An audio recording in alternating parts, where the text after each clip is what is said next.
Hello everyone, welcome to my YouTube channel. I hope you all are doing well. Today in this video we will discuss about Health Information System Unit 9 GNM 3rd year Community Health Nursing 2. And in the previous video we will study about District Level Unit 1. Without any further delay, let's start our video. Firstly, we will know about the word system, which means a system is a collection of components that works together to achieve a common objective.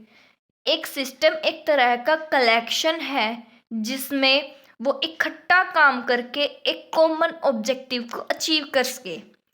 Our second word is information system, a system that provides information support to the decision making process. जो information system है वो provide करता है information ताकि कोई भी decision making process जो है वो स्टार्ट हो सके. And our third word is health information system, a system in which collection, utilization, analysis and transmission of information is done for conducting health services, training and research. एक health information system collect करता है information को, utilise करता है, analyse करता है और transmission करता है इंफॉर्मेशन का, और हेल्थ सर्विसेज को वो प्रोवाइड करवाता है ताकि जो हेल्थ सर्विसेज है वो ट्रेनिंग, रिसर्च, ये सभी चीज़ें कर सके. अब हम देखते हैं next concept of health information system. क्या कंसेप्ट है हेल्थ इंफॉर्मेशन सिस्टम का? जो एक हेल्थ इंफॉर्मेशन सिस्टम है वो प्रोवाइड करती है reliable, relevant, up to date, adequate, timely. जो हेल्थ इंफॉर्मेशन सिस्टम है वो रिलायबल इंफॉर्मेशन, रिलेवेंट इंफॉर्मेशन जो है प्रोवाइड करती है और अप टू डेट करती है, timely. It includes sharing of technical and scientific information by all health personnel participating in the health services of a country. जो एक हेल्थ इंफॉर्मेशन सिस्टम होता है वो हेल्थ पर्सोनल से रिलेटेड पार्टिसिपेशन करवाता है लोगों का और हेल्थ सर्विसेज जो है कंट्री में वो देखता है. अब हम देखते हैं ऑब्जेक्टिव्स क्या क्या होते हैं. To create electronic medical records, ताकि इलेक्ट्रॉनिकल मेडिकल रिकॉर्ड्स जो है वो क्रिएट कर सके, एविडेंस बेस्ड प्रैक्टिस हो सके हेल्थ इंफॉर्मेशन सिस्टम के अंदर. अब नेक्स्ट पॉइंट है हमारा to provide tools for effective health policies making and planning. Effective health policies जो है वो प्लान कर सके और उन्हें लागू कर सके. To improve clinical and diagnostic services, improve करनी चाहिए क्लिनिकल और डायग्नोस्टिक सर्विसेज. इंडिकेटर्स को आइडेंटिफाई करके मॉनिटर करना चाहिए.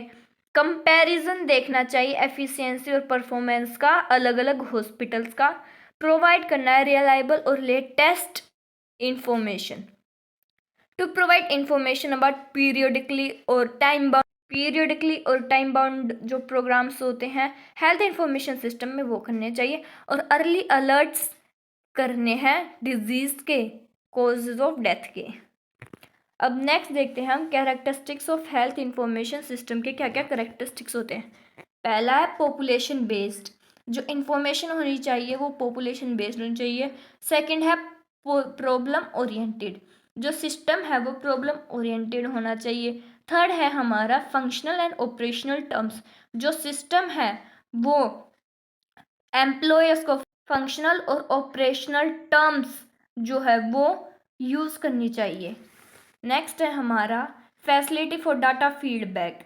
हमें डाटा फीडबैक जो है वो मस्ट भी प्रेजेंट होना चाहिए सिस्टम के अंदर. लेटेस्ट टेक्नोलॉजी यूज़ होनी चाहिए इंफॉर्मेशन सिस्टम के अंदर. अननेसेसरी डाटा एंड फिगर्स जो है वो प्रेजेंट नहीं होना चाहिए.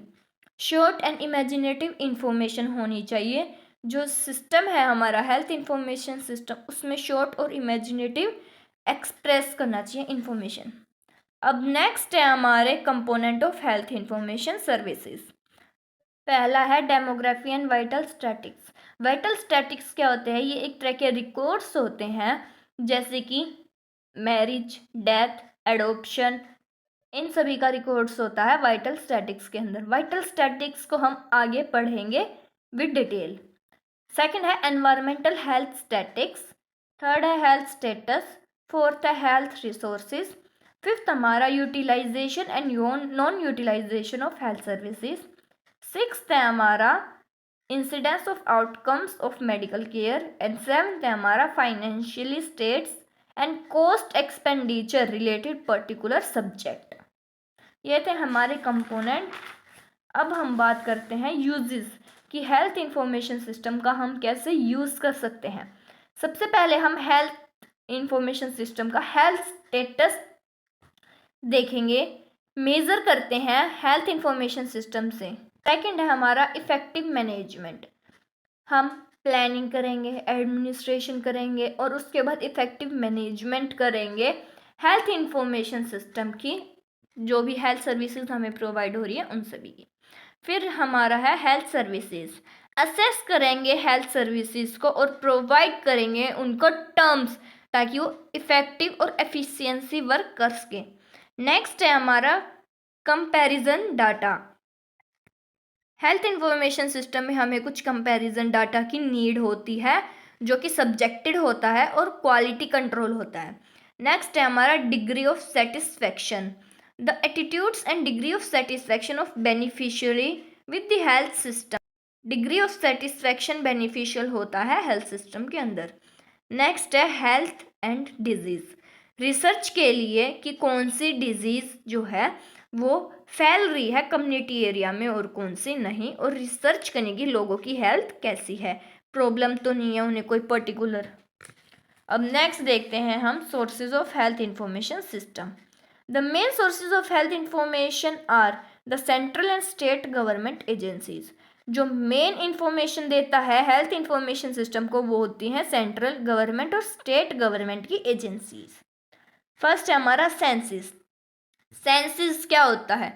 Total process of collection and publishing demographic, economic and social data to all people in a country. जितनी भी टोटल पॉपुलेशन है हमारी इंडिया में उनका कलेक्शन करना, पब्लिकेशन करना, डेमोग्राफी, इकोनॉमिक, ये सभी जो चीज़ें हैं वो टोटल प्रोसेस में काम आती है सेंसिस काउंट करने में। नेक्स्ट है हमारा registration of vital events. Legal registration करवाना है, स्टैटिकल रिकॉर्डिंग जो है वो होनी चाहिए, रिपोर्टिंग करनी है और कलेक्शन एनालाइज करना है, डिस्ट्रीब्यूशन करना है स्टैटिक्स का, वाइटल इवेंट्स का। थर्ड है हमारा सैंपल रजिस्ट्रेशन सिस्टम। ये एक मेजर सोर्स है हेल्थ इंफॉर्मेशन का जिसमें कि ड्यूअल रिकॉर्ड सिस्टम होता है और कंटिन्यू करते हैं birth rate and death rate को। नेक्स्ट है हमारा notification of disease. It provide valuable information about fluctuating in disease frequency. It also provide early warning about new occurrence और अबाउट ब्रेक ऑफ डिजीज। इसमें जो ये provide करता है valuable information और फ्लक्चुएटिंग डिजीज, कौन सी डिजीज अभी कम्युनिटी एरिया में है और कितनी स्प्रेड हो चुकी है, और प्रोटेक्ट करता है अर्ली वार्निंग्स को। इसमें हॉस्पिटल रिकॉर्ड और डिजीज रजिस्टर ये दोनों आते हैं। That's enough for today. I hope you will understood the topic. In the next video, we will discuss about vital statics. If you really like my video, then don't forget to like and subscribe my channel. Thank you for watching my video.